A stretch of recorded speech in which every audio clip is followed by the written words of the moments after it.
We're back with the player versus player comparison. We have another great matchup for you this morning. It's two similar players that kind of mirror each other's game.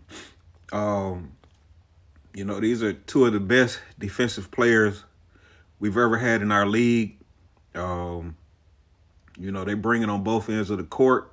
They seem to set the tone on the defensive end, and it leads to them playing better offense. So this morning, I'm bringing you Kawhi Leonard versus Scottie Pippen. Like I said in previous videos, these are two of the fan favorites.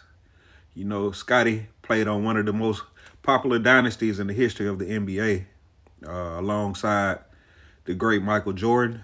And Kawhi Leonard, he also played on the great dynasty also, besides the great Tim Duncan with the San Antonio Spurs. So I'm going to read off some accolades for Scottie Pippen first, and we'll get to Kawhi Leonard second. All right. Scottie Pippen is a six-time champion. He's a seven-time All-Star. He's an All-Star MVP, three-time first team, two-time second team, two-time All-NBA third team. He's an eight-time defensive first team, two-time defensive second team. He was the steals leader one year, and he's one of the 75 greatest players in the history of the NBA. That's a stellar bio for a player. It's going to be hard to top Scottie. He had some great years playing alongside Michael Jordan and winning those championships in the 90s. And when Michael went and retired and played baseball, he showed that he could be a go-to guy and lead a team to the playoffs and deep on a playoff run. All right, we're going to read off some things for Kawhi Leonard.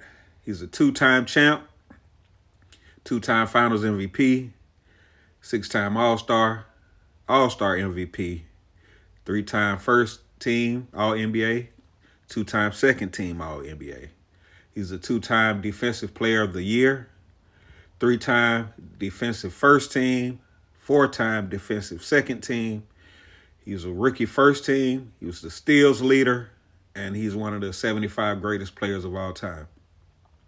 If you followed Kawhi Leonard, he kind of started off as a role player for the Spurs because they were already a great team, winning championships and making deep playoff runs. So they kind of led him along and taught him along the way. But he eventually took over when he won that Finals MVP that year. Then he went on to get traded to the Toronto Raptors and lead them to the championship. And that kind of raised the bar for him, and it showed people that he really wasn't relying on the system with the Spurs, but he was a great individual player also.